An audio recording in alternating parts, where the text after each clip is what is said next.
Hello, everybody, and good morning. Thank you all for joining us, and a special thank you to our three speakers today. Just to explain, I'm going to do a few words of introduction before and what we're doing here today, before inviting our speakers to speak to us. We're very much hoping that Ms. Mercy Mugobela will join us, and she was going to say a few words of welcome, and so when she joins us, she can hopefully do that. It's lovely also to see many of our students from the CVI Africa training course with us today, from Nigeria, Cabo Verde, and from Kenya and Tunisia as well. So we have two of us on the island of Ireland, two of us in Tanzania, and then other people from all over the world, which is wonderful. So welcome all, and thank you for coming. Just by way of introduction, the today's webinar is being recorded, and this is the third and final webinar we're having as part of the Kilwa Kisiwani and Songo Mnara CVI Africa Project, which I will introduce in just a second. Before proceeding, I would like to acknowledge all our partners. We have 15 partners on 4 continents in this larger project, and I want to thank and acknowledge all of them. And also I would like to thank our funders, who are the Arts and Humanities Research Council, and the Department of Culture, Media and Sport in the United Kingdom. So to thank them very much. So many of you will be probably familiar with the CVI Africa Project, but some might not be. So I'll just provide a very brief introduction. The project is exploring climate vulnerability on African World Heritage properties. And what it's actually doing is it's exploring the utility of an existing methodology called the Climate Vulnerability Index to African World Heritage properties, one in Nigeria and one in Tanzania. And that's what we're doing today. There's 2 stages to this project.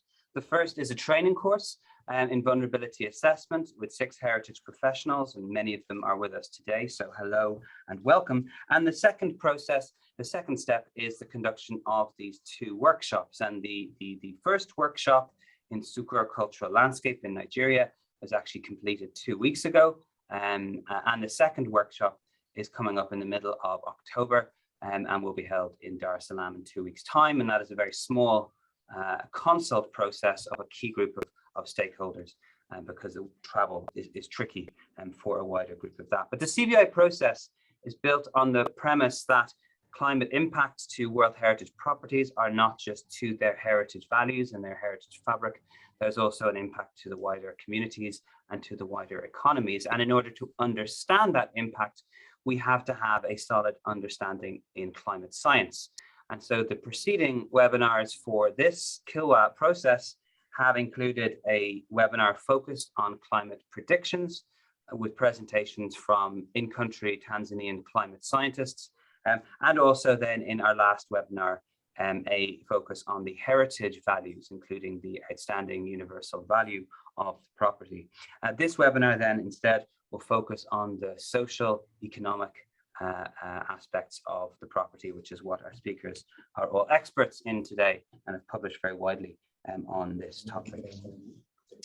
So finally then, just to introduce our speakers, today we will have an opening recorded lecture from Dr. Scott Heron from James Cook University in Australia. Dr. Heron is not able to join us today because of the time difference, but he has sent a video which I will hopefully play, and if I can't work out how to play it, I will share it with everybody to watch at another date. We're then very honored to also have the Director General of the National Museum of Tanzania, Dr.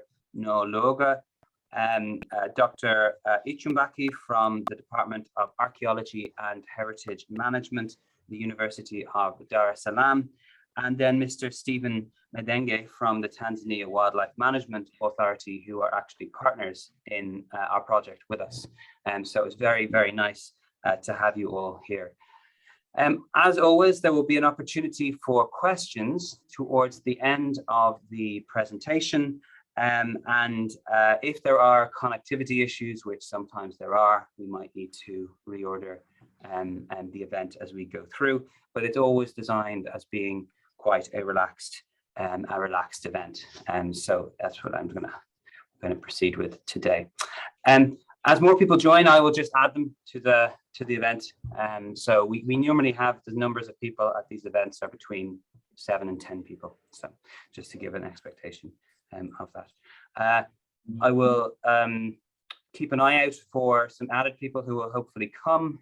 Here's some more. Apologies, when I was sharing my screen, I couldn't see people waiting. So we've got a couple more people joining us now, and welcome to both of them. So I'm now going to share the video, which is by Dr. Scott Heron, and Dr. Heron is one of the developers of the CVI process, and he is going to introduce the kind of social community aspect of what we're doing. Now, I've clicked on this to share sound, but please do let me know if the sound does not share and you cannot hear anything.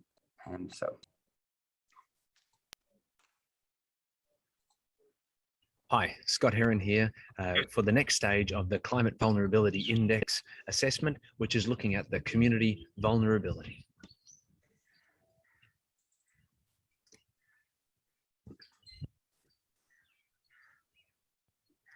Just as a reminder, the CVI process is a values-based, science-driven and community-focused rapid assessment tool. And we'll be touching on some of those points as we go through the presentation. If we look backwards for a moment, the CVI webinar series for Kilwa Kisiwani has already discussed climate stresses upon the World Heritage Values, science-driven. The key values for the property, values-based, and the assessments of the exposure, sensitivity, and adaptive capacity relating to the key climate stresses. And this all relates to the first part of the CVI framework. And you can see that shown here, the exposure, sensitivity, and adaptive capacity terms, which together lead to an assessment of the OUV vulnerability. In this next phase, we look at the community vulnerability, considering the economic, social, and cultural components. Collectively, this is the CVI process. To start off with, we're looking at an analysis of the economic, social, and cultural connections, and we consider those individually. The first of these is the economic consideration. We look at the business types directly associated with the World Heritage property. The second part of this assessment is looking at the social interactions. We consider the locals, the domestic visitors, and the international visitors who use or have visited the property. The third component is the cultural identity. It considers all types of cultural connections, both Indigenous and non-Indigenous, with the World Heritage property. One thing that we've found extremely helpful is developing a scenario, a particular future scenario for how we assess economic, social, and cultural effects. To give some examples of this in the past, Shark Bay, Western Australia, made an assessment in the 2030 to 2050 timeframe. And the three key climate stresses identified for that property were extreme temperature events, notably in the marine environment, storm intensity and frequency, and an air temperature increase. And so for this scenario, looking forwards, the workshop group there made the decision to look at a frequency of extreme temperature events occurring 5 times per decade based on scientific projections, a doubling of the frequency of severe storms, again, based on projections, and then air temperature increase by 1 degree Celsius, also based on those IPCC forecasts, projections. In the north of Scotland, the heart of Neolithic Orkney looked in a different way it looked at at three of the key components of the property and considered major impacts on those that would then link across to the community. So in that case, it was coastal impacts at Skara Brae, a Neolithic settlement, the groundwater table increase at Maze Howe, a burial chamber, and the walking path around the Ring of Brodgar, a stone circle, becoming inaccessible. And they were linked to the three key climate stresses that had been identified for that property: sea level rise, storm intensity and frequency, and precipitation trend. For the Wadden Sea analysis, again, this reflected on the climate projections for the three identified key climate stresses: sea level rise, an increase of about 32 centimetres in the time frame of consideration to 2050, sea temperature trend increasing by close to 1 degree Celsius, and extreme temperature events having a 2 to 10-fold increase in frequency. For the economics, as I mentioned, we consider the business types that are associated with the World Heritage property. And some broad examples of these business types might be in the areas of tourism or specific events, festivals, if you like, goods and services provided by the property, government institutions or education and research areas, sectors, and conservation and non-government organisations also contribute to the economic value associated with the property. For these, the relevant business types, we like to compile representative information about them. So this might include the estimated economic value, the number of people who are engaged, but it would certainly include an assessment of the level of reliance upon the World Heritage values. So here are some examples of some of that background information. Tourism included components like guided tours or accommodation and day visits in this application to the Wadden Sea.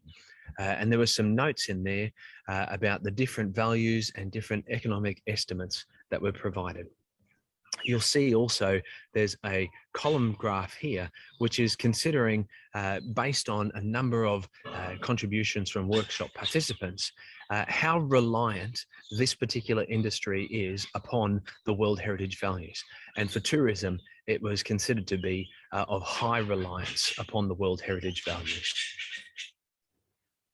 Another example is for fisheries, also from the Wadden Sea, where there are several different types of different fishery there. And you can see that once again, there's a reasonably high level of reliance upon the World Heritage property. And you can see here also the estimates of the number of people involved and the economic valuations. A third example is from Edinburgh.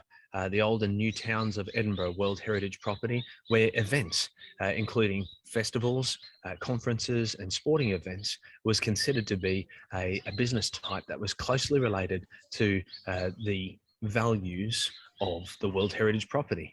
And you can see here again in the column chart, there's an assessment of a high degree of reliance upon the World Heritage values and also the estimates of the economic information.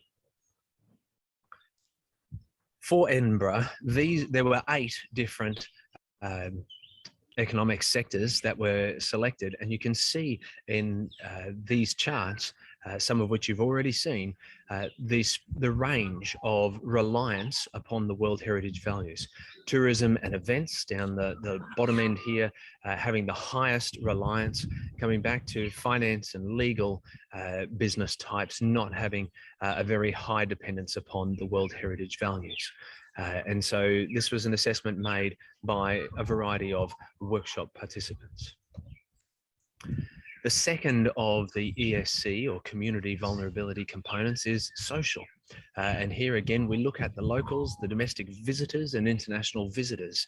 And the important part here is that they must have had an interaction with the property. When we look at our social interactions, we can dive a little bit deeper into some of the social science literature and give some direction about how to select the assessments in this section. So here we consider separately the locals, the domestic and international tourists who come to visit the property area. And the assessment of the social adaptive capacity can be informed by considering categories of social capital, those that relate to the society, the community, human capital, personal connections, built capital, so this is assets or attributes of the property, and the natural capital, environmental aspects. So if you're not familiar with the term capital, then consider the term attributes.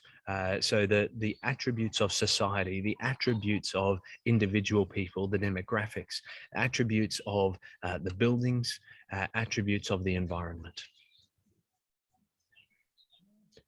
We do also pose some questions to with the workshop, typically, to ask about some key questions. How important socially, how important to the society are the physical assets within the World Heritage properties, for example, buildings and infrastructure.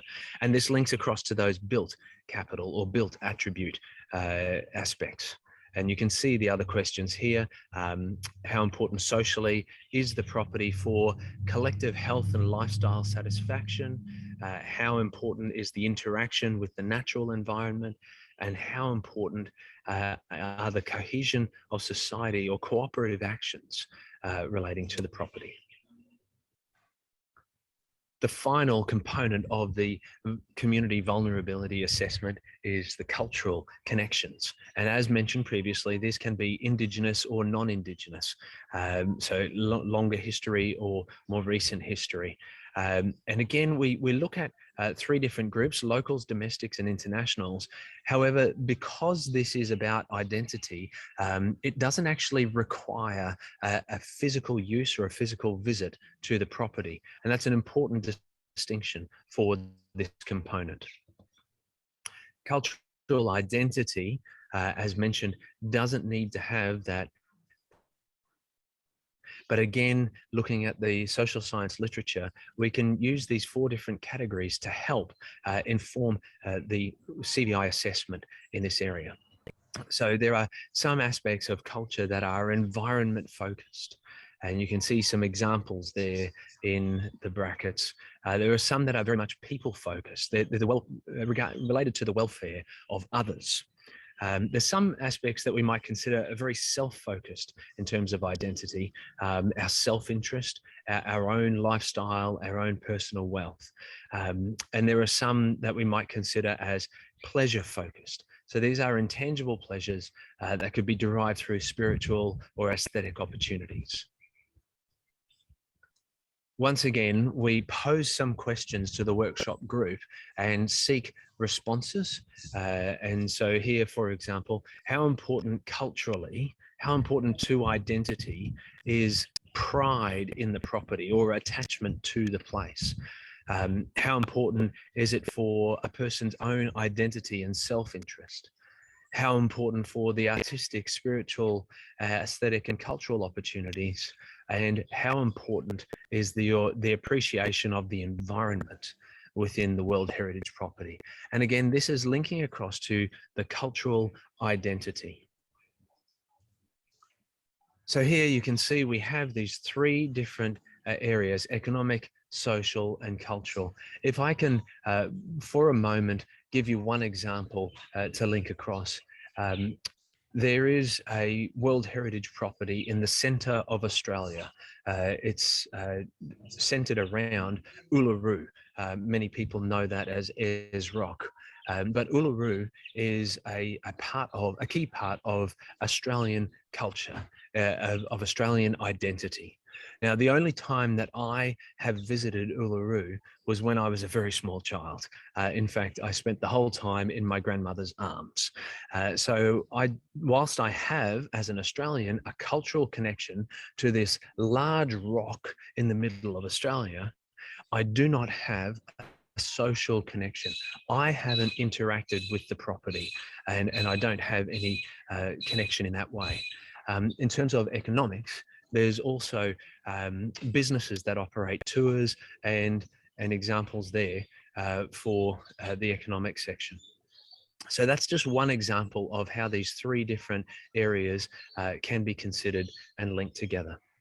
When we consider these, we look at the dependency of each, and that considers the future effect of a potential loss of World Heritage values due to key climate stresses on each of these components. We also do an assessment of the adaptive capacity, and that's the capacity that currently exists to adapt in the face of a loss of World Heritage values due to the key climate stresses.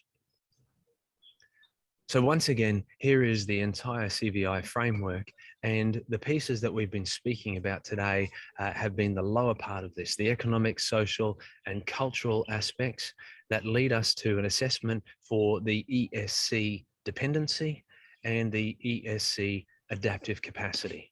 And through doing that, combined with the OUV vulnerability, we arrive at an assessment for the community vulnerability.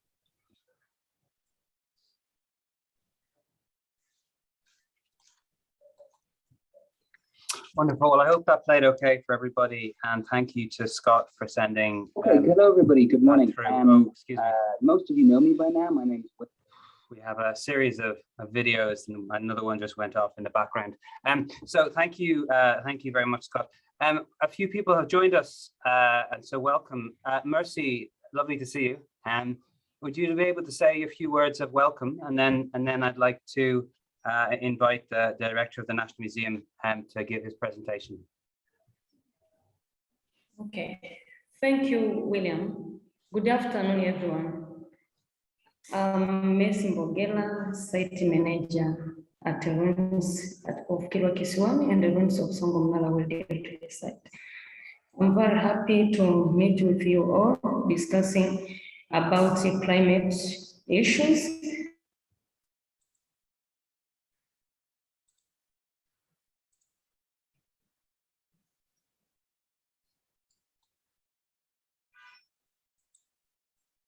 Okay, Mercy. Especially the changes impacted our monument sites are much impacted community issues. This team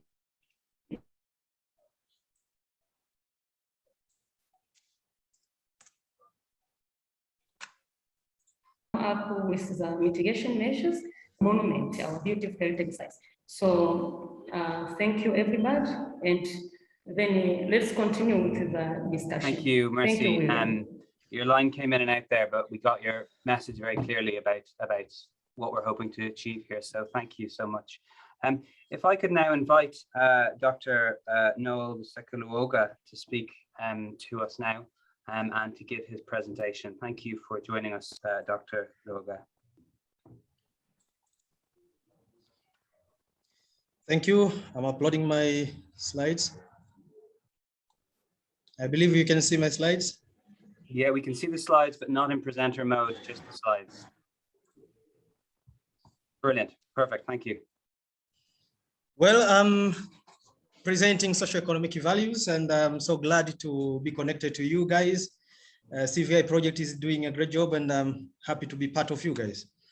I'll be focused much on Kilwa Kisiwani, but to begin with, when you're talking of socioeconomic values, this was a first thing that appeared to me as an indicator of the existence of these values in Kilwa Kisiwani. As you read it, this is a group of Sea Tax Boat. It's an actual local company that tries to sell tours or trips to diving activities, snorkeling, and hippo viewing. Actually, I photographed this in 2013, so I don't think if Messi has seen this, but perhaps it's there today. Another indicator is this house. When you go to Kilwa Kisiwani, I made it to photo this house with this writing, Masikini Sikitu. Masikini Sikitu. To me, these are indicators of socioeconomic evaluation of people. Masikini means poverty. Sikitu means nothing. So it's like poverty is nothing. And these are kind of indicators to see that Kilwa Kisiwani people are concerned with socioeconomic parameters. I had some little bit of theoretical foundation, but we have had a very good theoretical understanding of these socioeconomic aspects, but I'll talk a bit about it. From the culturalist school of thought, actually values of cultural heritage have been considered to be absolute and intrinsic in the sense that they are found within heritage objects or materials. And they have been defined as independent of people's preferences. And these have been, values have been thought as being within the physical fabric. Values like aesthetic, artistic, historic, and many others have been defined from the expert point of view as an object kind of values. And these have been the foundation of modern conservation paradigms to date. And I'm glad that CVI is also considering the factionalist perspective that argue that the cut of considering cultural heritage as being purely human and social construction is being that social and human construct the value of heritage. And actually it's people who define the values of heritage resources. And actually the values cannot be defined or exist independently of people. So the socio-economic values tries to consider contemporary communities and how they experience and perceive heritage. Some communities find it useful and attach some kind of values to heritage, and this is considered from the extrinsic point of view. Another kind of model that I try to use in presenting my arguments here is that there are kind of values like use values and non-use values considered from the economic perspectives. The direct use values, including these visits and experience that people get it direct from the site, but monetary values and returns like employment, income, and other things. But other values are considered to be indirect. The stimulation of local industries as a result of heritage economics around it, the multiplier effect. There are people who will be employed in agriculture, cultivating foods to supply for in cultural tourism sector. That could be an indirect kind of value to the heritage sources. But other like people valuing heritage due to the possibility of benefiting themselves in future, that's an option value.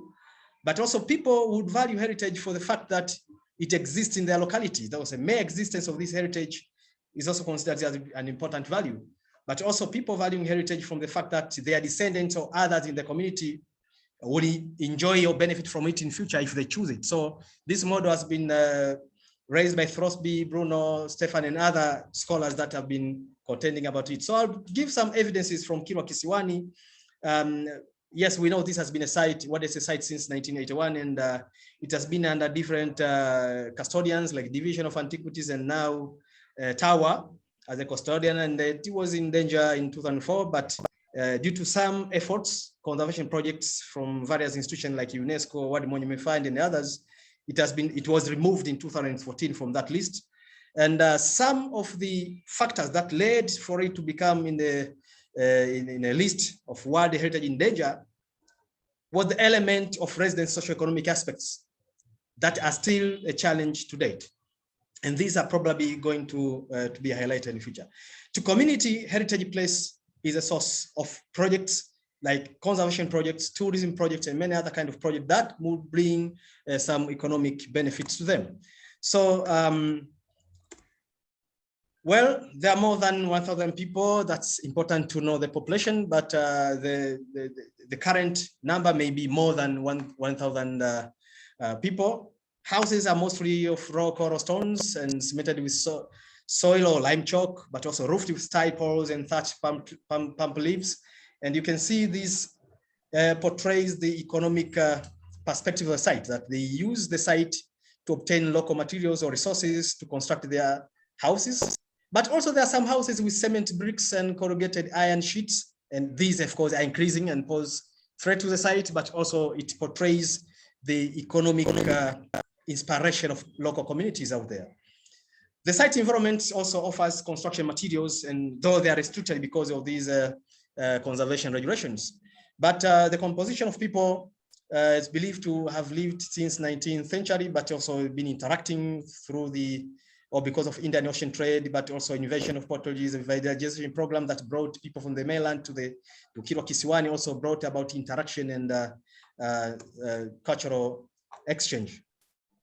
So you can see from the picture here, some houses are being constructed, and these are corrugated sheets plated in green, but also some other settlements around the ruins, but also there are recent houses emerging with solar power energies and some antennas, TV channels, and other things. But these are some of the facilities, social facilities portraying some of the socio-economic perspectives, like a school.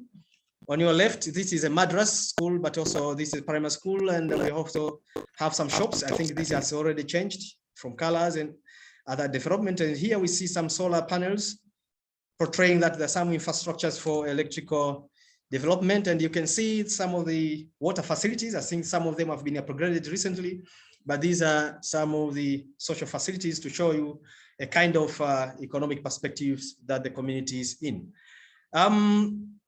Communities value the sites for their livelihood, in fact, mainly fishing, and different kind of tools are being used, like nets and cages. Some people dive for fish and lobster, deep sea fishing from canoes and small boats using nets and lines, hooks. And also there are some collections. Some women collect shells, and some of these fish are being dried and smoked and sold to nearby towns like Kilwa, Masoko, and nearby. So these are kind of economic activities around fishing activity. So the ocean and other local resources are being taken as important to the communities, and they value them for their livelihood. But also we have small-scale agriculture and livestock keeping from plants such as cassava and others. But some goats and chickens can be found around. This in the picture you see some banana plantations around, but you can also see some aspects of animals around. Chicken and a few cows. Actually, the livestock keeping is in a very small scale. There are also some small scale trades, plate different items of palm leaves, sewing mats and baskets, making doughts such as and chapati for sale to visitors and some local individuals. And all these portray some kind of socioeconomic activities that people engage and value the site for their livelihood. Tourism, yes, is another socioeconomic activities. We know there are a plate of cultural attractions, both intangible and built heritage, the natural attractions that portray or become the foundation for tourism development. But the sector is still infant. As you can see from these statistics, Kilwa has been documenting about 3,000 tourists, far behind Kaole, which has about 20,000 or more than 20,000, Amboni and the other sites you can see. But it does fairly good when you compare to Tongoni and some other sites. It's suffice to say that it's still very at its infant stage. And from the connection you can see from this map, Kilwa is found on the southern east coast here. In these cycles are the major tourist points from the northern part of Tanzania to southern highlands and also some coastal parts. How is Kilwa connected? You can see Kilwa actually is connected well with this road, which has been recently being improved. You cannot compare it with the situation of this road 10 years back, but also there are some airstrips, which is only one airstrip, close almost 2-3 hours to Mnara, which there is a big airport. But you can see it's a little bit disconnected from the major tourist point of view. And this is one of the reasons for this sector to stay in that infant stage. The sector is also fairly well improved because there are some boats now introduced by Tower from Kilwa, Masoko to Kilwa Kisiwani. However, the situation of accommodation is still limited. Very few accommodation, which also exist in Masoko, not in Kilwa Kisiwani per se, but recently these have been closed. We miss the beach experiences. Actually, they're very nice beach, but not well developed and connected to the cultural tourism in Kilwa Kisiwani. But also there is also a seasonality problem of tourism and leakage from the economy. Actually, most tour operators that bring tourists are not local Kisiwani tours, although there are some tour guides which also engage the local communities. You can see the leakage problem is highlighted by tourists here in this picture. You can see they have carried the bottles purchased in Kilwa Masoko. Actually, here is in Kilwa Masoko. So you expect when they go to Kilwa Kisiwani, perhaps they will carry this water and some food material. So there are limited purchases that tourists make in Kilwa Kisiwani, and this is a source of leakage.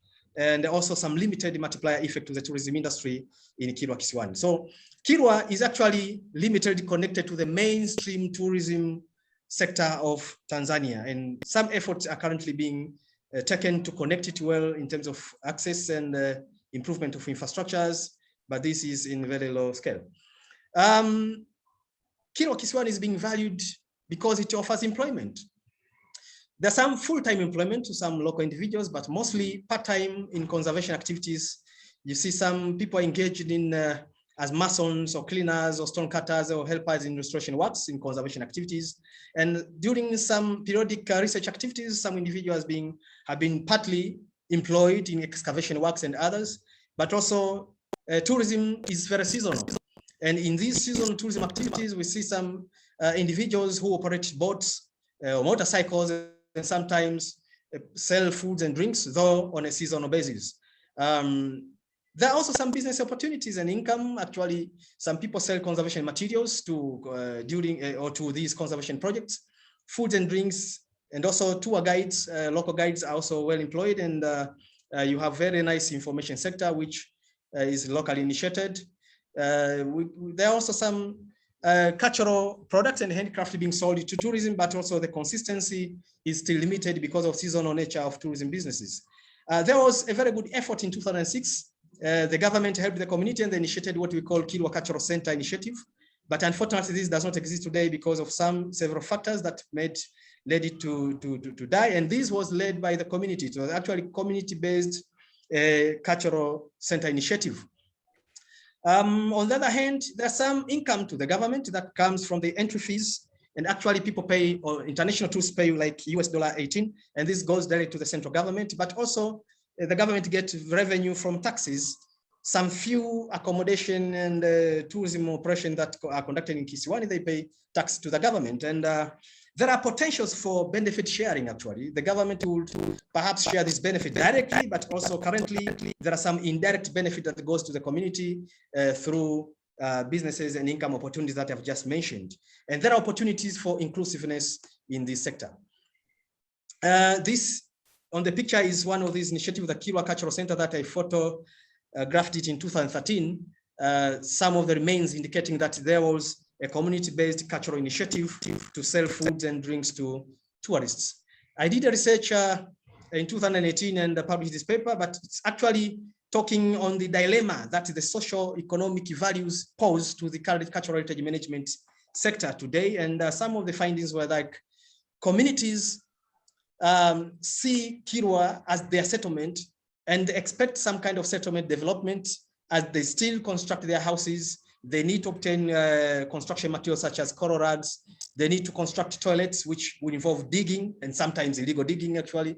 And they need space for grazing. So they see they need to practice their livestock, and also they need to have some kind of infrastructure development like wells. You can see this well has been well developed by conservation projects, but they need to have their school or primary school well constructed. This is a kind of settlement around. They need to have a very good toilets, and these kind of socioeconomic needs actually demand them to consider the environment and Kilwa Kisiwani as part of their resources for their well-being.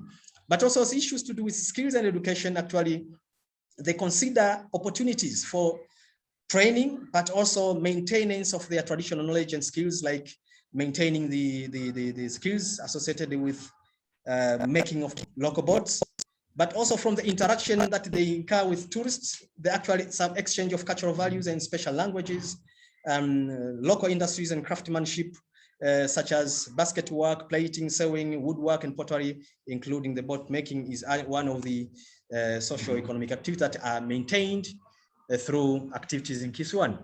But also there's some social aspects and cultural aspects as well. Communities find some site of attachment, and actually they identify themselves with the cultural heritage around them. And some of them feel proud of that their site is being known nationally and abroad. Actually, they see international projects and tourists coming in there. So some kind of prestige values or distinctiveness that they derive from it.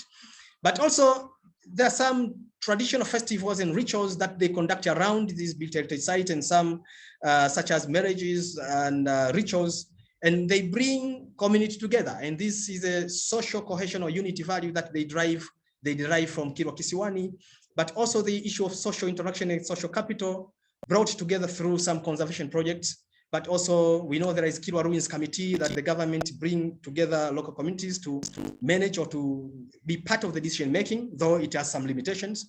But that kind of participatory initiatives brings people together, and a heritage site becomes one of the source of maintaining the social interaction and building the social capital. The site also accommodates some important forms of memory and tales. There are actually some storytelling activities that people construct from the memories that are attached to the sites around it. Spiritual values, and some people actually honor these historic sites as places of spiritual values, and also they do some social or cultural practices like rituals in Swahili kutambika, but also they also attach ownership to these lands where the ancestors are buried. They drive some kind of ownership from the presence of these old tombs and the ancestors that are laid around them. These are kind of symbolism and cultural practices that are important that they derive from the site. The cultural understanding and tolerance actually comes from the social interaction. When communities interact with international visitors and other foreigners, actually the exchange of values, the people of different cultural backgrounds, but also they have opportunity to dialogue about their cultural perspectives and some other issues that raise from their interaction. And this brings or enhance the understanding and tolerance within the community. As you can see, this is one of the meetings that are promoted within there. The site, Kilwa Kisiwani, is a resource for not only infrastructure development, but there's some tools and facilities that are domestically used by communities around them. Like you can see these facilities of hanging out, their domestic properties, but also they make their traditional beds through the use of local resources. There is also a space for them to recreate, like this public space and grounds for playing football and other activities. And also, I should not forget the indigenous knowledge associated with the traditional healing and other things. You can see from this picture here, there are some Swahili words here, mazingira ni chimbuko la madawa. So they consider also environment as being part of the traditional healing systems. In conclusion, I would say that socioeconomic values are fluid and culturally specific forms of values that are created by people, and they're created from their interaction, perceptions, and experiencing of the sites. And some of these interactions are unofficial and actually informal. So they may not be directly linked to the built sites or heritage sites that we're seeing. In terms of the physical fabric, like historic buildings, and because they are of that nature, they may contradict the long-standing cultural heritage management tradition of basing the values on the tangible materials.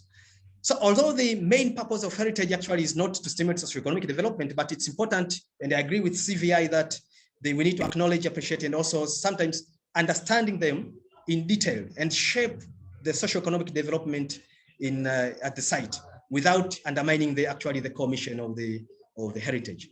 In fact, Tower has already begun to address some of these socioeconomic activities, and communicated recently to the site manager.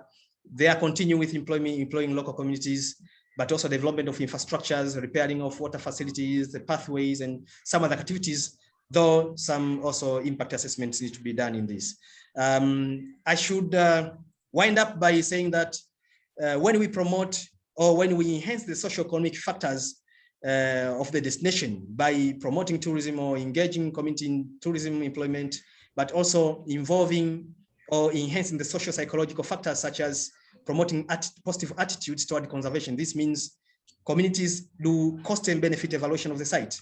So when they perceive more benefit than cost, they will have positive attitudes.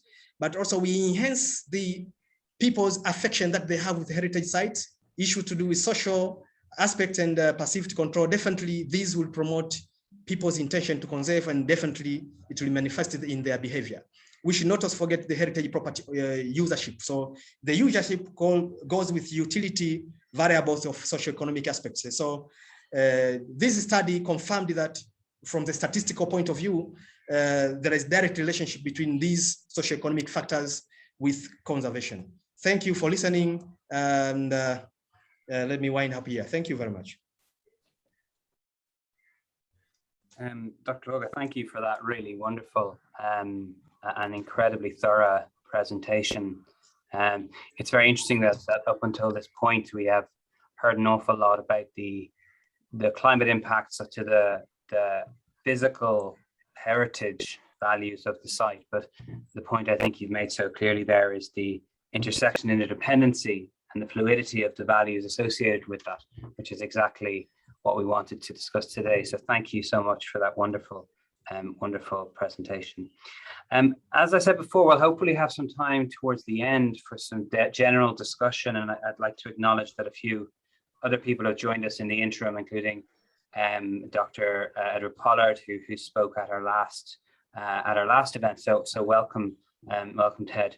If I could now please hand over to Dr. Ichumbaki, who's going to give us our next presentation. Okay, can you share your screen? Is it possible? Yes, I'm trying to share. I'm not sure you can see it. Can you see it? We cannot. Maybe. Oh, hang on. I can see that now. Can other people see that? Can other people see it? Maybe if Dr. Loga, if I could ask you to stop sharing your screen, then I think.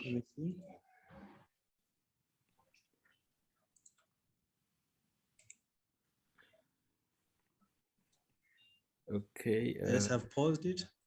Okay, then I will share mine. Let's see if it works. Does it work now? So no, if Dr. Noel could stop sharing his screen, then I think what I have at the moment, I have an option for 2 screen sharing. Oh yeah. Oh. So, Dr. Woga, do you need to stop sharing your screen and then allow me to share? Let me do it again. Closing this. Just on the top there should be stop sharing. It will stop. Oh. I think I can do that there. Okay, I think I might have done it. Okay. I think it's If you want to try again, I have all the power here apparently. okay. Is it okay now? It should be. Yeah, it's perfect for me. Good for everyone else? Yeah, lots of nods. Brilliant. Thank you. Over to you. Yeah, thank you. Yeah, we can see. Thanks very much, Megan, and everybody who is attending today. I am very excited, and actually Dr. Woga has made my work very easy because he has taken all my points that I would draw, but I'll try my best to bring some few issues.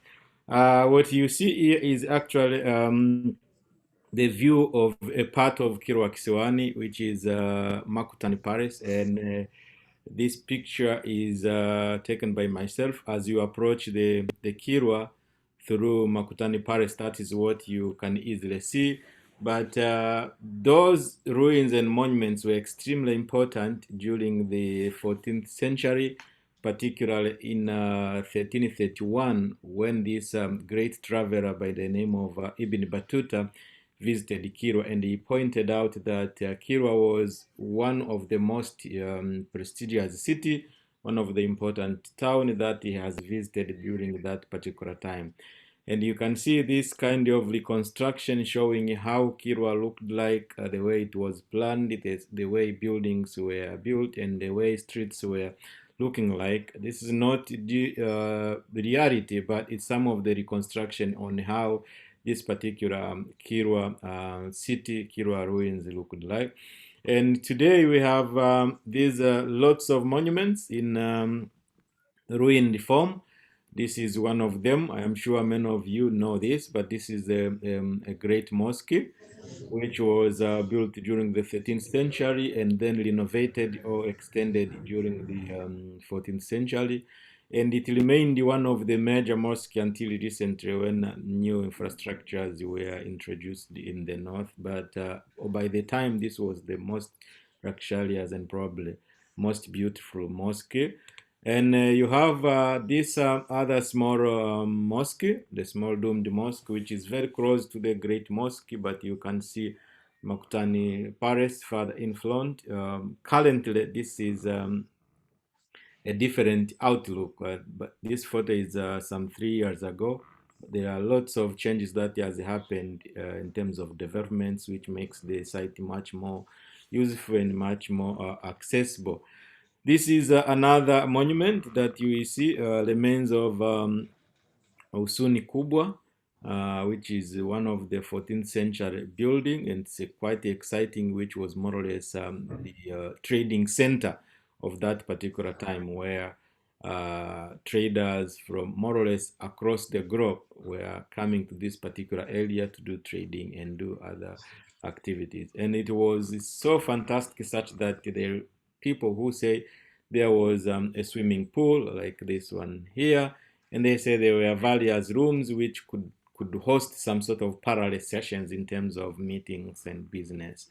But in some of the rooms, there were some decorations like this one on your top left, where you see kind of engravings, which shows like there was an image of this major water-going vessel that were inscribed in the room, in one of the room. Unfortunately, part of it is now destroyed, but in the ancient times and some few years, that's how it looked like. And in terms of monuments, this is one of the other major icon of the site, the Gereza or Old Fort, which is currently highly being affected by rising sea level. I know of the initiatives that have been taken, but it's one of the luxurious and most iconic site of the area. To finish up in terms of monuments, you can see this Makutani Palace from the aerial point of view, and this is how it looks like with a wall surrounding it, but a part of it, particularly further south, is also being encroached by rising sea level, whereby some of the archaeological materials are being eroded, and there are currently some initiatives to make sure that these are documented. So apart from the monuments that we see, there is potential in terms of cultural materials, and these are under the seabed, where some of the conducted diving along the shore of Kilwa, they have recorded important cultural materials, including the stone anchor, including spread, which indicates there were some sort of huge kegel that collapsed during the 13th, 14th century. So you can see this is a complete, more or less, ceramic underwater. And this is the stone anchor, which is in there. And there is a lot of materials that are undersea. And these are yet to be explored and used for tourism or other parts, social kind of activities. So if you explore the entire region, there are some pockets where you find spread of cultural materials, mainly complete ceramics and stone anchor, which indicates at some point there were wrecking taking place, and therefore making all the entire cargo go underneath. So you can see, for instance, this is a complete ceramic. Fortunately, some of these materials were retrieved, and they are now part and parcel of the site museum that we will see in this presentation. So we have written down some of these materials, and they can be accessed to try to say how the maritime importance of Kilwa looks like. But one of the key issues that I should mention is that the exact locations of these materials are yet to be exposed, because since we expose them, there is every possibility that treasure hunters are likely to go and dive to find things. So we are not exposing where exactly these materials are in this particular article, but it is a potential site that, if promoted and monitored for diving, it would attract lots of attention, because they are quite interesting materials to see beneath the bed. Another social importance of Kilwa that we haven't explored yet is these kind of beats. So we know Kilwa being a center of trading activities, there were a number of beads that were traded and brought in Kilwa. These are some of the materials that are found in the National Museum now, which were excavated by the Chitikis in the 60s, and they are yet to be analyzed and discussed so that to unravel the kind of the stories that they're telling. And these are the beads which are currently used in Kilwa, and one of our students is trying to reconstruct the ethnography and understanding of these beads, and she's coming up with quite interesting results where the current beads, which more or less could be having the same social importance as what we find in the archaeological record, is all about the motherhood education, but that the people in Kilwa are trying to use beads to educate the young men and women how to become potential wives, how to become potential husbands, so that they can learn. And therefore, we are using these archaeological materials. We are learning from these archaeological materials on how the community is being shaped socially before these young men and young women become man and men with their families. But we are seeing these kind of materials being used as decorative materials for beauty, where various women and men are using these to try to decorate themselves and express particular or communicate important message to the people. One of the quite interesting things that we have recently learned is how these beads, some colors, which are worn by pregnant women in Kilwa Kisiwani, and they could easily tell whether this pregnancy is the first pregnancy or is the second pregnancy, and what people should think about that woman, that young lady who is becoming pregnant for the first time. So they are quite interesting information which is communicating a particular message among the people, and the locals can tell. But for us who are going just to work with people and interact with them, when we see these beads on their hands or on their legs, on their hands, necks, we can't understand this message, but it is extremely big message, a big message locally. And there are some of the important beads which are actually being excavated and mixed with potential plants to make medicine which is used to cure particular diseases with the women. So I will not explore many of these issues because they are initial results, but they are quite interesting information that the beads from the archaeological records, which tally with the current beads, there is an important social message that they communicate. Another important aspect that indeed tells about the social importance of Kilwa is all about this kind of smoking fish and how they preserve these particular fish so that they can survive for longer times, such that whenever there is a season of having no fish, and then they can utilize the fish in the stock. Now this is a knowledge which is undocumented, but it is still important, and it could have been part and parcel of the history during the historic times in Kilwa and probably beyond. And then there is this another form of basketry and making of these sandals, because we know the people in Kilwa during the ancient times, they couldn't access the shoes as we are doing, but at the same time they are supposed to do fishing activities, collect seashells and the other materials along the shore. So, and we know there are these stones which are quite cutting along the shore. How could they access the shore without injuring themselves? They were making lots of sandals like the ones you see on the top there. And this is important skills, important knowledge, which is not really so extended, but it is something that you would wish to see going and going. Basket and basket making is another important heritage which is in Kilwa, and it has not been documented significantly. We know there are some places like Iringa and other parts where basket and basket making is becoming a major issue, a major trading activity, but in Kilwa it has not been captured the attention. We have tried to train some of the local people, the group women, to do that, but still there is a lot which needs to be. And we have some local narratives that there are lots of people in Kilwa who comprehend important message, who have important history and narratives of how Kilwa became what it is. And these have not been really recorded, and therefore we really need to document them and understand the oral history. This is one of the guys, for instance, who participated in excavation with the Chitikis in the 60s and 70s, and he has a lot of information that needs to be recorded and taken care of.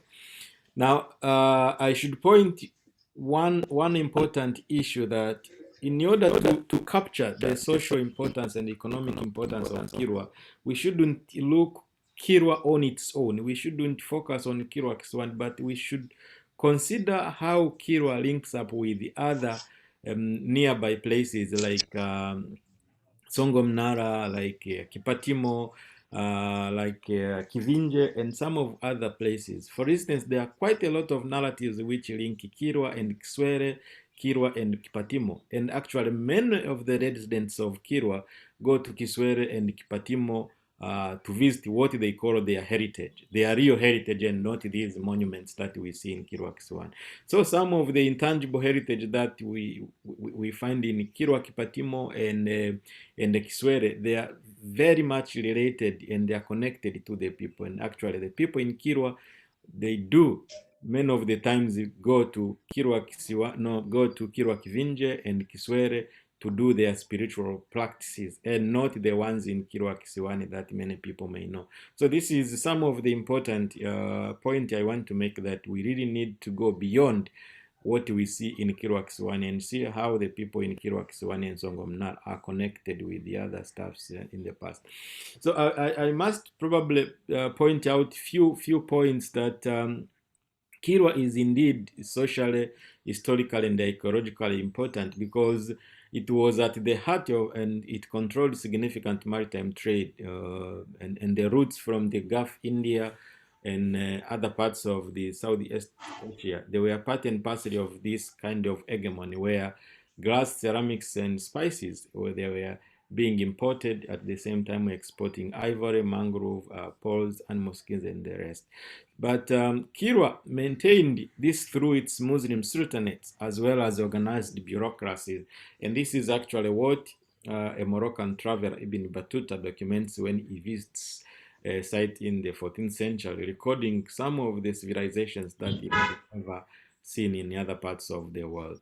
Controlling gold trade, particularly the gold reserve from Great Zimbabwe through Sofara in Mozambique, is another area that signify the cultural trade and social importance of Kilwa, which we don't see in other places. Minting its own coin is extremely important because we don't see any other coastal city in East Africa that had minted its own coin to the extent of making this coin be used in other places like what we see in Kilwa, and I would consider that to be one of the important. So despite such kind of importance, Kilwa still had some challenges. Dr. Roger has mentioned lots of challenges, and we have documented this somewhere, try to explain how Kilwa is still facing lots of problems despite its removal from the danger list.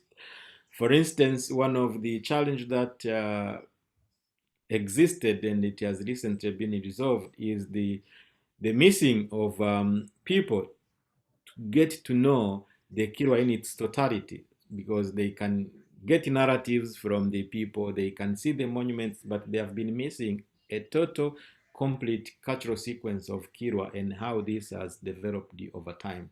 So they are missing that opportunity to see cultural materials and objects and even pictures that would convey what happened in Kilwa during the 10th and 16th century. And we know not all people can manage to visit the entire island and go to Songo Mnara or Makutani Palace. They will most of the time visit the old fort and probably Makutani Palace and miss the opportunity to experience what is happening.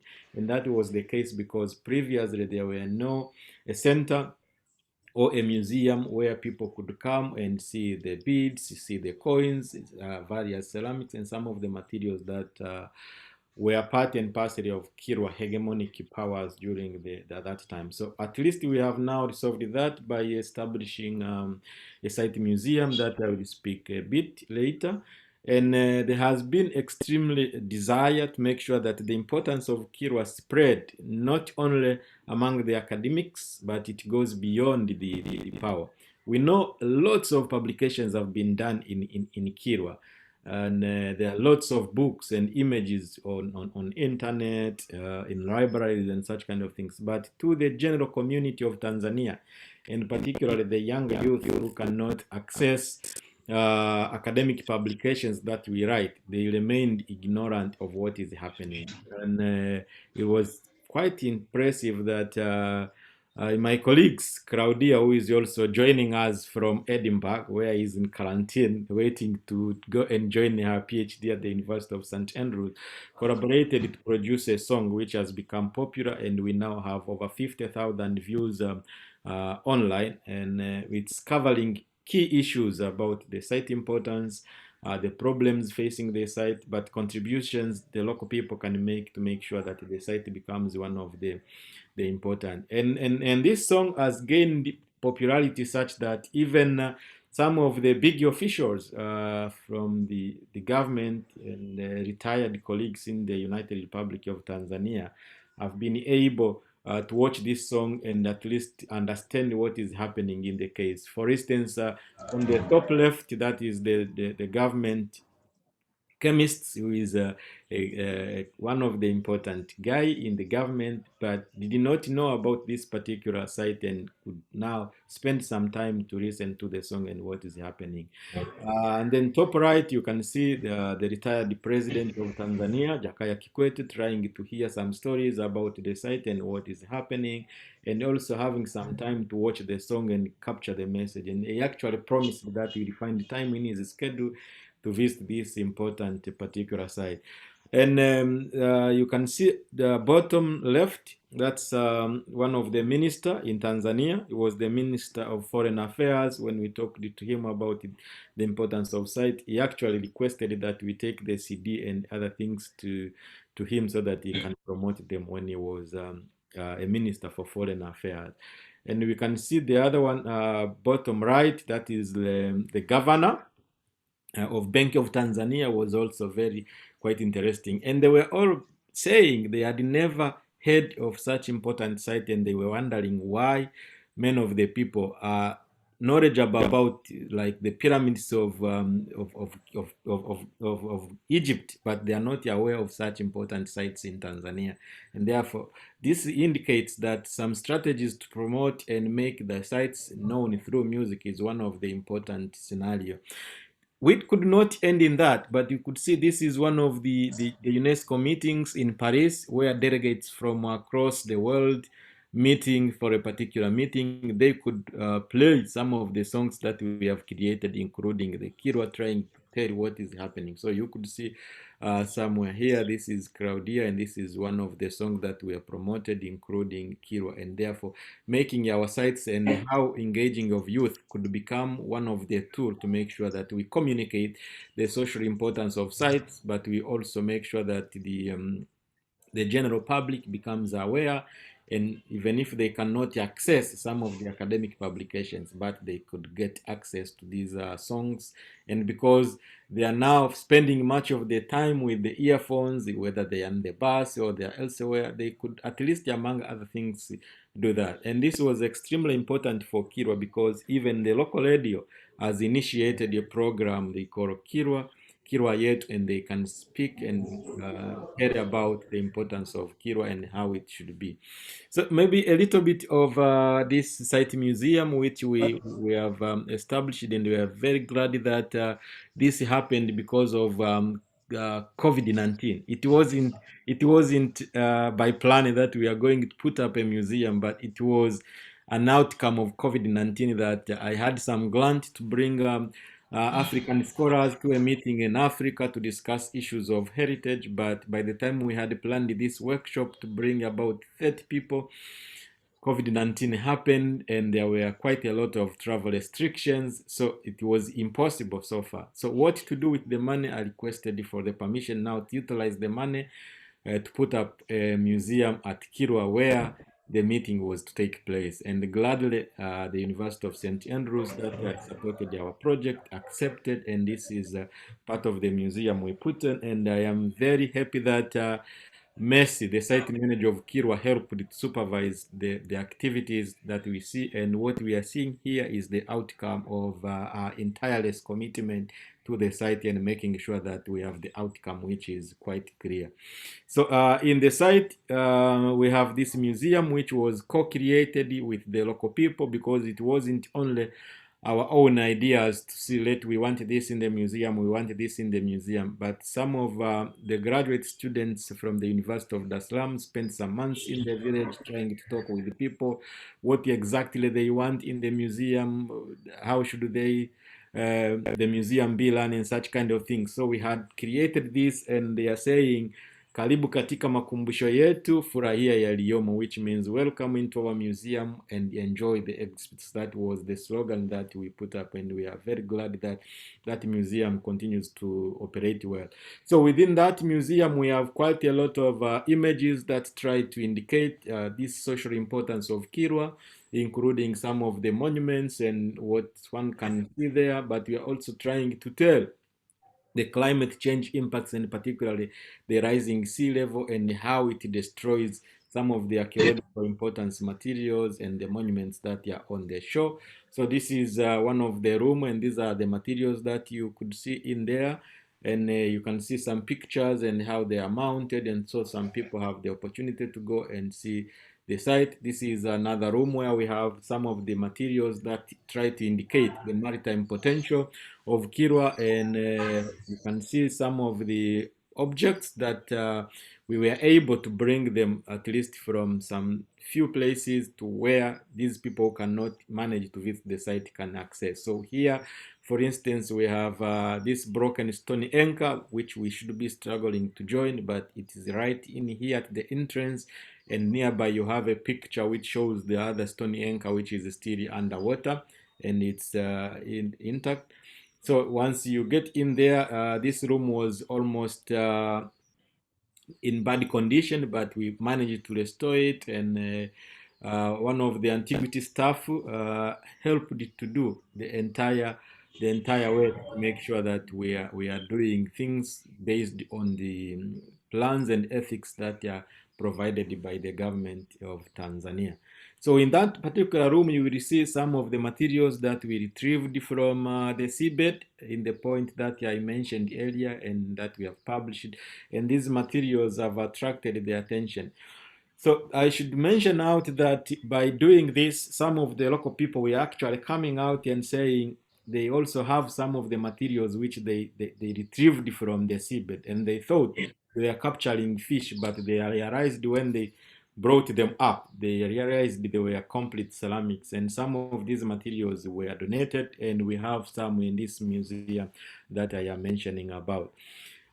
One key issue that I should point out is the local people's interest, to make sure that the materials that are put in the museum are not those which mention about the significance and civilization of Kilwa, but they needed some of the materials which tell their real cultures. And some of the people who visited this museum, who were not part of the exhibition preparation, they say, now we see our own culture. And what they think is their own culture is these materials. For instance, you could see on the top left, these are the shoes I mentioned about, the sandals I mentioned out, and these are some of the shoes and the comb which they used. And this is one of the very popular, they call it dema, fishing strategy.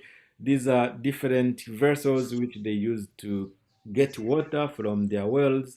And you could see this is one of the very important, actually. One gentleman brought it, and it was almost at the end, and he said, the museum will be incomplete if you don't put this in. So we had to spare one more day, try to create a space for this particular exhibit so that it can come out. And the rest of the materials, I think some are quite well known, although they are no longer used, like these ones which they could use to exchange maize and bees with fish or with some other materials, or these materials which they could use get water from the wells instead of the plastic materials which they are using at the moment. So these are some of the materials that the local people express as important to showcase what they call their real history.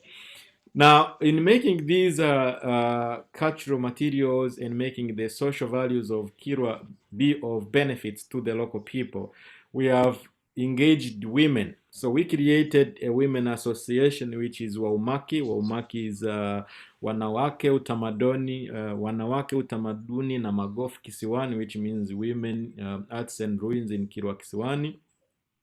We created this, myself and Dr. Noel Irwoga, who is there. We had series of workshops before he became the Director General of the National Museum. At least he had time to engage with the community and work with these women. We spent some few days in Kilwa trying to talk with women after women and see how it works, but we recruited some people who could teach them on how to make these baskets and sell them to the people. They became part and parcel of our research partners. They have been very instrumental in collecting the intangible heritage that we are yet to publish, but we already analyzed them, and you should be looking forward for these to be published. They also organized the Bonanza. So the Kilwa Bonanza that we talked about is their own initiatives. We only worked with them to make sure that it becomes a reality. And the first time we had, they had even organized some sports, like you could see here. These are some of the women chasing the chicken. You could see lots of people here gathering. What we did was just supporting them, but I could remember that the 20 women whom were part and parcel of this initiative, they created income when they started to realize this is the real importance of the site, and we think we are now benefiting. So these are initiatives that needs to be carried out and make sure that we move forward. Now, as we were doing all those activities, COVID-19 became one of the critical issues, because the researchers that we were bringing to Kilwa who could employ the women who could no longer come. The tourists whom we expected to come and buy some basketry and others, they could not come. Now, what to do? How do we continue with that kind of COVID? We initiated the products that could be utilized such that at least the women could make income. And we hired some people to go down to Kilwa, teach these women groups on how to produce soap, which were one of the key necessity that many people wanted to wash hands because of COVID, clean the house and do that.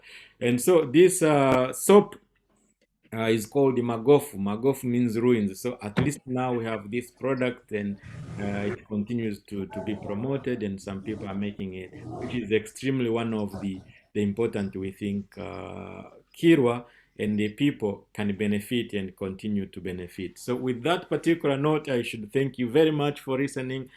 But I should mention out that we initiated also a program which is called the Magof Marathon, which should be running every year. We had it quite successful last year, where people could exercise and learn from Dar es Salaam. There were quite a lot of people in Kilwa. They participated, and it was exciting outcome, and we are looking forward. We already have initiative for it to learn again next year, sometimes in June, and we will invite you to come and join. But for more initiatives and for more outlook of what we are doing, I very welcome you to visit our social media, Instagram, Twitter, and Facebook, to see some of the activities we are doing.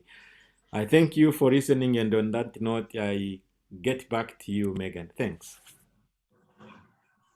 Dr. Ichimaki, thank you very much for that very detailed and fascinating presentation. I loved the music video, and congratulations to you and to Claudia for that video. I think Kilwa has a lot of very musical people, because I know that our own partner, Mercy, has also made a number of really wonderful videos for the site. So maybe when COVID is finished, we can all have a big concert there and meet up in person, which would be wonderful. Our final presentation today was to be given by Mr. Stephen Madenge.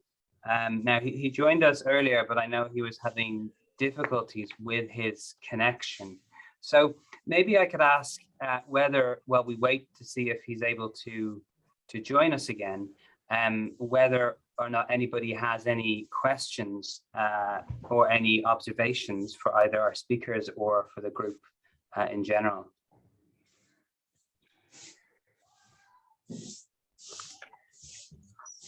I have one then, if I could start, Dr. Noel, please. You had a very interesting slide. I think it was your final slide, where you talked about how the heritage values of the site had to intersect with the social values of the site for the community. And that would seem to be can be quite challenging, that the local community needs to feel like they're benefiting from the site. I was wondering if maybe you could say a little bit more about that.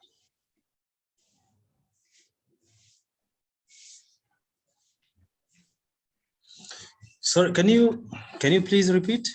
Yes, you had your final slide, you talked about the relationship between the community and the heritage, and as the community felt the heritage was important, they had more reason to engage with it. Did I understand that correctly? Yeah. And it struck me that it's a very interesting dynamic in all sites, but especially because you had talked about the building material and those different things. So I was wondering how you feel going forward you can maximize that, the community feeling ownership of what's going on. Yeah, if I understand correctly, you're talking about the interaction between the social values and the heritage values. Yes, exactly. Perhaps the way people are attached to these heritage sites and how they derive social functions from these heritage. There is one connection, for instance, if you talk of the grave sites, where some of these ancestors were buried in Kilwa Kisiwani, the Masheikh Rubaini, the 40 sheikhs, or some other features related to the spiritual elements. You see, the society has some social practices like what you call ritual practices that they often do them in a certain environment or in a certain place. So these graves are one of the media through which community use to interact, but also portray their connection with their ancestors. So as they have several needs or problems in the society or calamities or kind of dissatisfaction with their life, definitely they will go to these physical manifestation like graves or perhaps a baobab trees or something, and practice some kind of rituals, believing that there are some connections with these historic sites with their ancestries. So I see that kind of connection, like a symbolic connection, but spiritual connection that people have to solve their social problems or to attain several social functions using these historic sites is really kind of interception that we need to promote. And definitely it can be developed, it can be enhanced by various kind of actions that site managers can take. For instance, there could be some kind of arrangement to allow people to access the sites, but also with the issues of tales, for instance. People attach some kind of, or they derive some kind of memories with these environmental features, including the built heritage. There are a lot of tales that people tell, the stories or kind of storytelling, which is a little bit rare today, but people talk of tales such as genies or what you call the bad spirits or the Satan kind of storytelling, and which are associated with built heritage like graves or baobab trees or large kind of constructions that are around there. So these tales today are rare, but they are kind of intangible aspect that society would practice, tell their children, and they have some kind of lessons in it, like some restrictions in social practices that they want to share it with the young generation or the coming generations. there are some restrictions on the way they will access the sites. And that's where we derive some traditional ways of conserving and treat heritage associated with that. So this social heritage kind of interaction is important, and it can be maintained also by promoting the tales, the documentation of these intangible aspects through digitization or through having kind of programs in schools where elders will meet with school children, tell these kind of stories, and perhaps find reasonable aspects of the usefulness of these tales. Perhaps the young ones or young generation will find interesting things with this. But also what Chumbak is doing, the promotion of festivals, cultural activities, and that could also be associated with telling of the stories and kind of kupiga hadithi in Swahili. And these issues will be connected with the festivals and cultural performances, this marathon and other things. Perhaps it will also interest the young generation to also learn and preserve this kind of traditions and social interactions. Thank you. Thank you very much. Yeah, I think that's a wonderful point. Thank you so much. The issue of stories and communication, which Dr. Ichu talked about as well, is so central there. Daniel, I know you have a comment. Before I come to you, Daniel, Jailson asked a question of Dr. Ichumbaki about underwater heritage and tourism. Is there diving at the site? When I was there, I saw a diving flag, but I was told that there wasn't tourist diving. Is there diving at the site? Thanks, Mega. Currently, there are no diving, which is very much touristic based. They are there, but they are taking place not at the shipwreck site that me and colleagues Richard Bates and Edward Pollard, whom I know is joining, documented.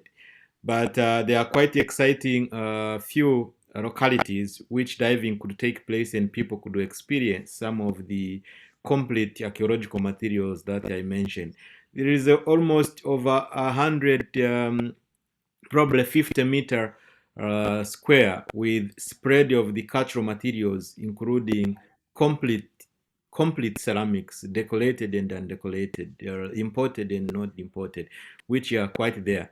So this site has not been exposed to the public, and I am sure with the intervention of Tower and the initiatives that they are making, and with the presence of Mercy, this is something which needs to be exposed. We have trained a number of people within Kilwa, including some tour guides who participated in some of the diving that we did, but yet they still desire another training. Generally speaking, I would say the maritime potential of Kilwa is yet to be exposed and explored for its use.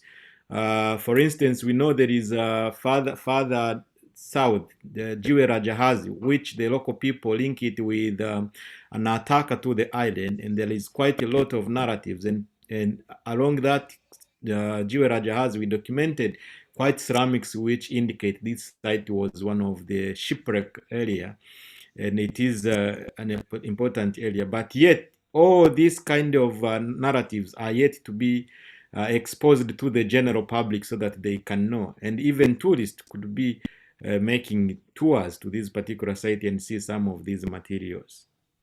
Thank you. Mercy, I noticed it's on that. Is Mercy still with us? I saw that they've recently launched glass bottom boats, which, you know, probably touches on that maritime heritage angle as well. Which is good. Daniel, you had a question you wanted to ask or a comment. Can I come to you, please?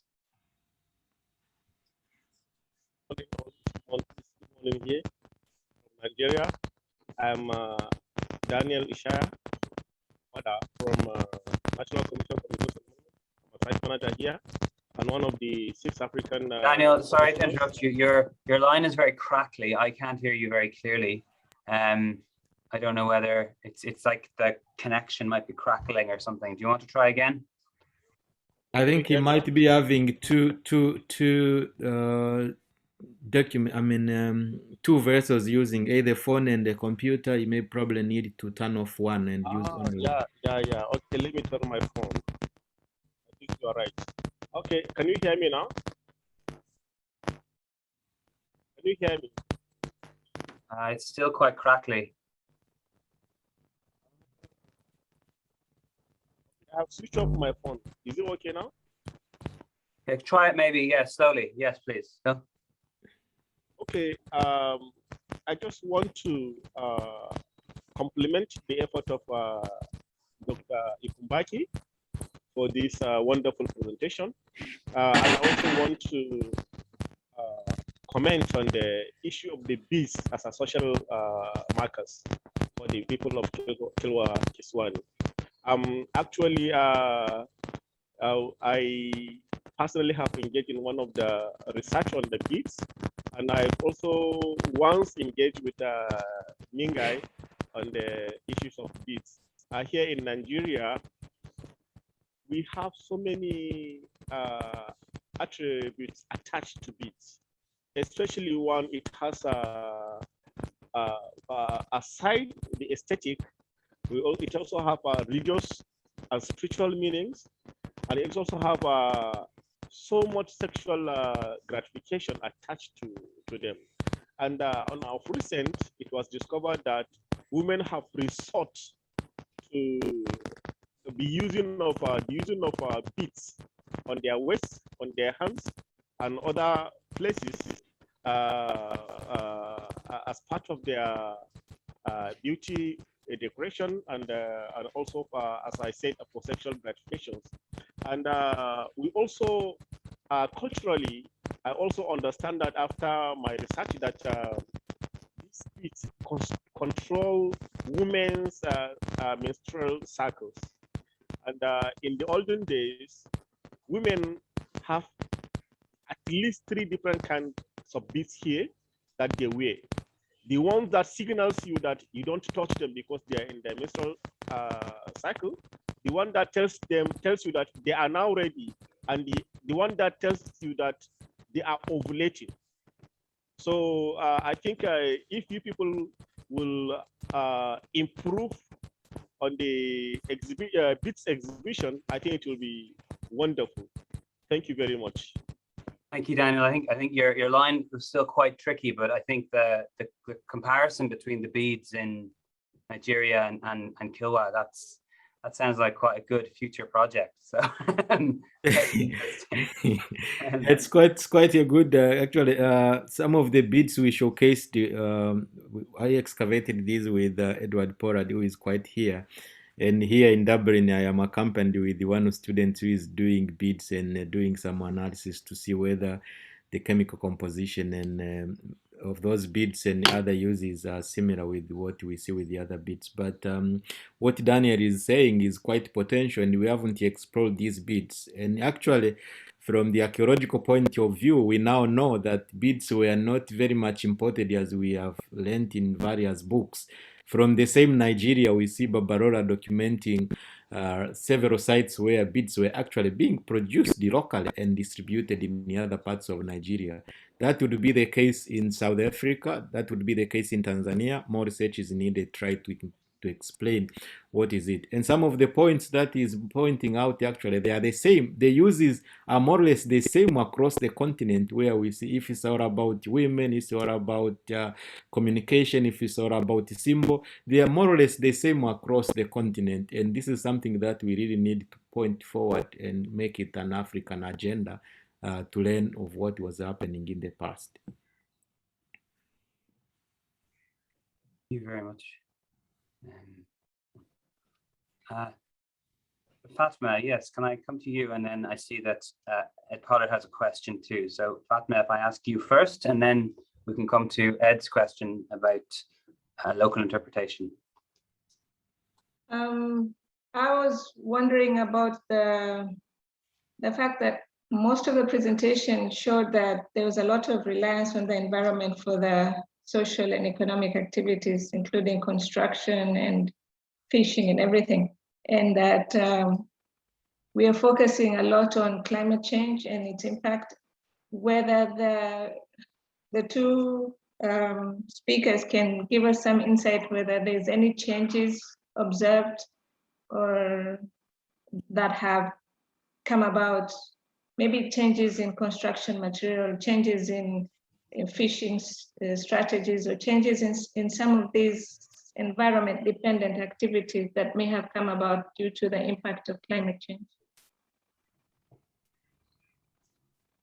Thank you, Fatima. Probably a question for either three speakers, Dr. Ichimbaki, Dr. Noel, or Mercy. Would anybody like to answer that? Changes in local land use due to climate change at the site?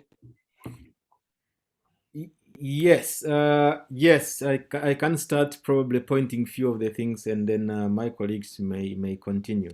But there is quite a lot of changes in terms of resources, in resources exploitation. For instance, we don't see very much exploitation of the coral materials that were being exploited in the past, and many of them are no longer viable. And even the skills to dive and exploit these corals is no longer existing. So that's one of the changes. But in terms of plants, there has been quite a lot of discussions on how much plants, how much poles they were used in supporting the construction activities of the monuments. That indicates the Kilwa area and probably its vicinities were a highly forested area, because they needed tons and tons of mangrove, tons and tons of other wild trees which they could use to support construction. And we don't see these materials in there. But another important in terms of changes is the fishing, where the vessels that were constructed locally, the big dhow, for instance, the ngalawa, which they could cut down big mango or big cashew nuts to build ngalawa, they are no longer viable. Instead, they are using timbers from elsewhere to construct the boats. And these are some of the changes. But another changes in terms of environment is the access to water. So you see, for instance, Kilwa was sufficient in terms of soft water. They could access water from these groundwater wells. But now, very few access. They're actually competing. Ted may speak more about this, but in some of the oral narratives we collected, people are waking at 5 in the morning, at 4 in the morning, just to go search for water, compete for water. Water is now a very big problem compared on how it was during the 16th, 14th, 15th centuries. So all that signifies some of the changes that we're experiencing. And recently, actually, the agricultural products have become so limited. The soil is no longer productive as it used to be, talking from the local people. I have some of my colleagues who are further in the south, very close to Makutani Palace. They could tell you how much the agricultural products have been minimized compared to what they were accessing in the past. So these are a few of the changes I could speak about environmentally, but the rising of the sea level is quite obvious in Kilwa. We don't think when construction were being made, these people were so stupid to put infrastructures very close to the seashore, where the swash and backwash movements could destroy their buildings. They should have built very far away from the shore. But what we see now is quite a big rise of the sea level, where potential archaeological materials are being eroded. Some of the monuments are being eroded, and some of the monuments, actually, like the one in Songo Mnara, is already in the middle of the mangrove forest. Maybe I should end up there and let the other people speak. I know Noel must have a point to add.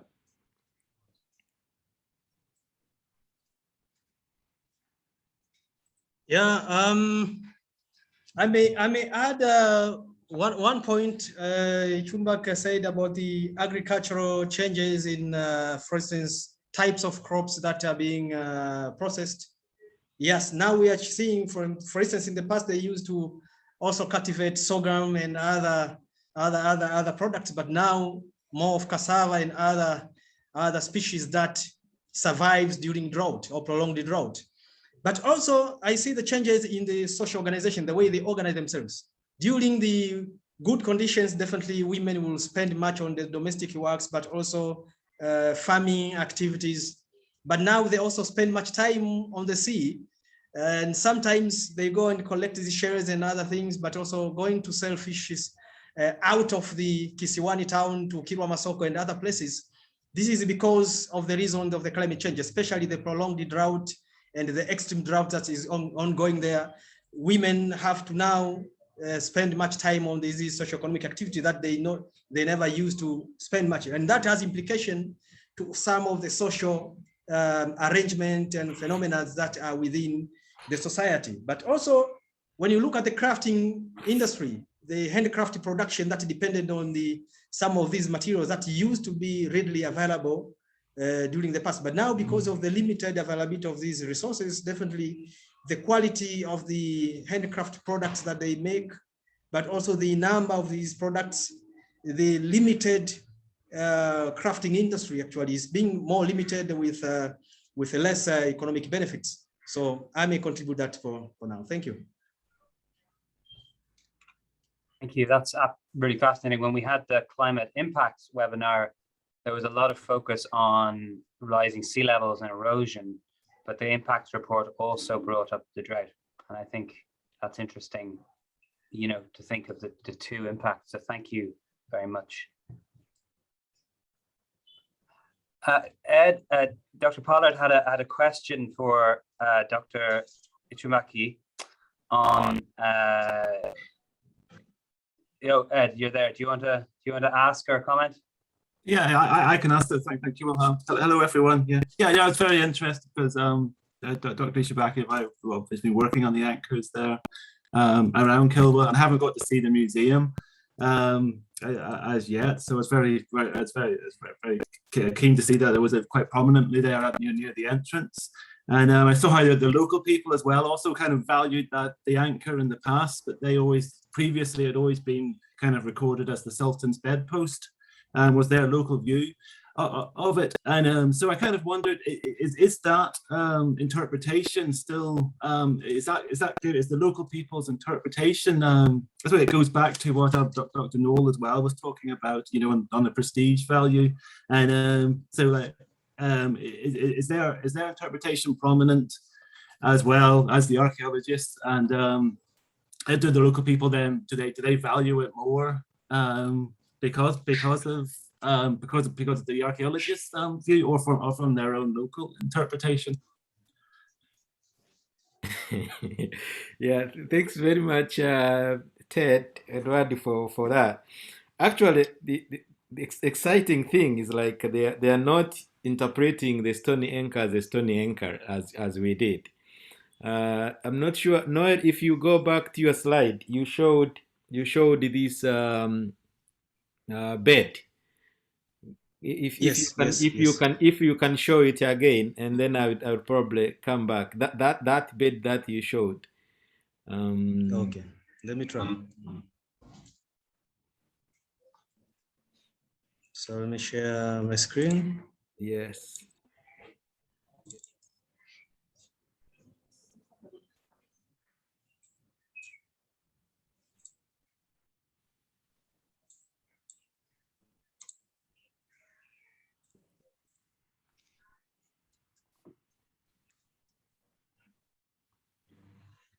That is? Yes, that one. Do you see that one? That one there? And if you see the way it is, please end. They are saying actually the stony anchor is one of the section of that particular bed of their king. So they are not calling that as a stony anchor, but they are saying the ancient Kilwa people were so energetic such that they couldn't sleep on the beds that had stand like the one they are using currently, but instead they had to find big stones where they could put the other trees and use it as a bed. And so they are still searching where exactly the other stones which were more or less like that, which were used to make beds. So that's the interpretation that they had. And when we brought that to the museum and we brought the other picture that we showed that this is another stone anchor in the seabed, they said, so now we are missing 2 to complete a set of 4, which this king was used to sleep on. Yeah. So that's the local interpretation, Ted. That's crazy.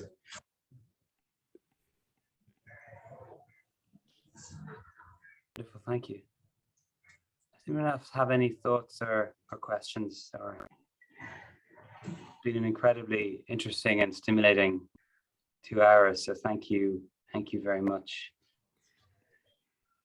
Maybe Megan, if Claudia is online, and I know she has been documenting the fishing songs and how those songs make part and parcel of Kilwa history, she could spend 1 minute to tell what the hazards are and how these the fishing songs make part and parcel of the social significance of Kilwa. Yes, please, Claudia, if you.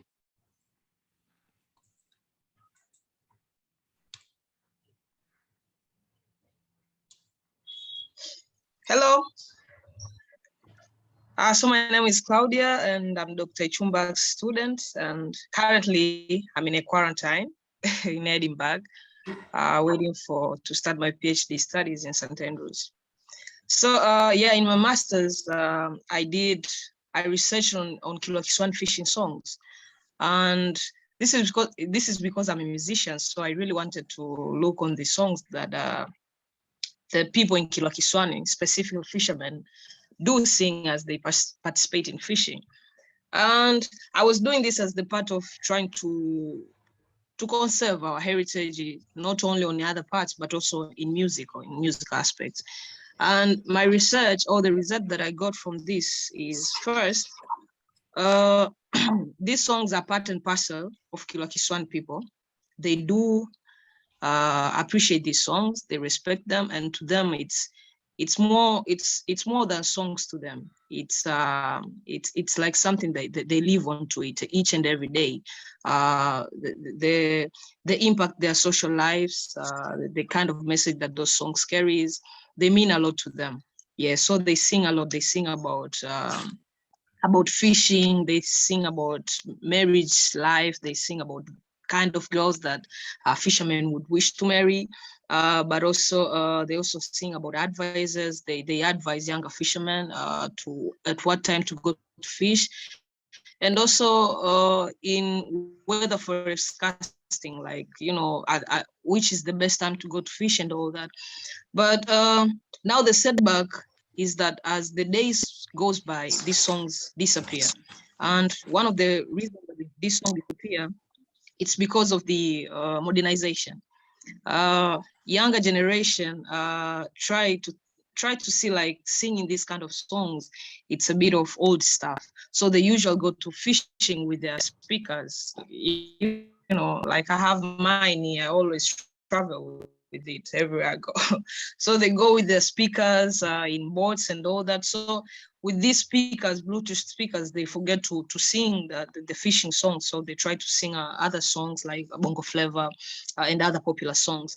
But also even the act of, these songs are always sung in groups. So as days pass by, the act of fishing groups is also disappearing. And this is because, first of all, as Dr. Eligdusi Chumbak has mentioned, the fact that there are no facilities to build those big dhows, big boats. So it's hard for people because of the trees are being cut down and the climate change that makes people not to get access to these bigger trees. So even in building the boats, they do not manage to build huge boats that can access 6 to 7 people maybe.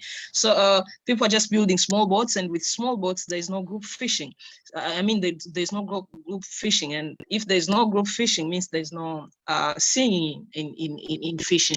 So this, some of the stuff have resulted to a disappearance of the song. But one of the things that I've done is to try to document the song, and if you get chance to see the soft copy of see the soft copy of my dissertation, you will see that I've documented these songs. I've written them down, translated them in Swahili and also in English. Yeah, trying to, to document them for the better generation and to keep them. Yeah, but I would wish one day to document them like a video clip. To if I'll be able to get funds, to get a video clip which I'll be able to record the way they perform these songs. Yeah. Thanks. Thank you very much, Claudia, and good luck with the rest of your quarantine and your PhD studies. Very exciting. Thank you. Thank you. Welcome to the UK. Thank you. Before I ask Mr. Bagumba to say some closing words, would it be possible to get a group photo? If people could turn on their cameras, please. It's always nice to document these things so that we can all say hello. I always get accused of asking people to smile at the wrong time.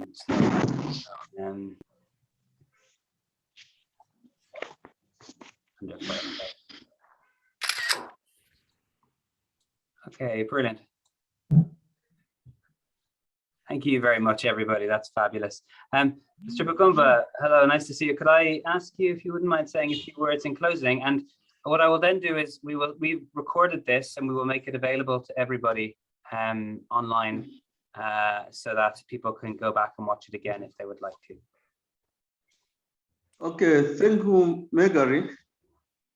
I would like to thank you all the presenters for their very experienced, informative, and extensive presentation on socioeconomic values of these sites, in particular Kilwa Kisiwani and other sites in Kilwa. Also, I would like to thank you too for your experienced guidance and coordination and organization of all the meetings and the training that I've so far conducted for African experts. And we have one challenge, as many speakers have said, about how we're going to preserve these values, which are now diminishing because of what Claudia said of modernization and the impact of climate change, that we are losing some of the materials, we're losing some of the, even the ways, the style of our lives where we change because of the changing happening there around Kilwa Kisiwani and the other sites. So that's a real challenge. And I think for our scholars, they need to work on it and to find the ways how we're going to preserve for the future generation. Thank you very much.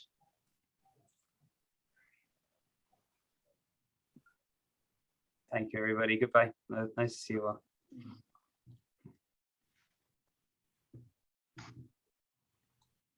Bye-bye. Bye. Bye. Bye. Asante. Asante, Gary.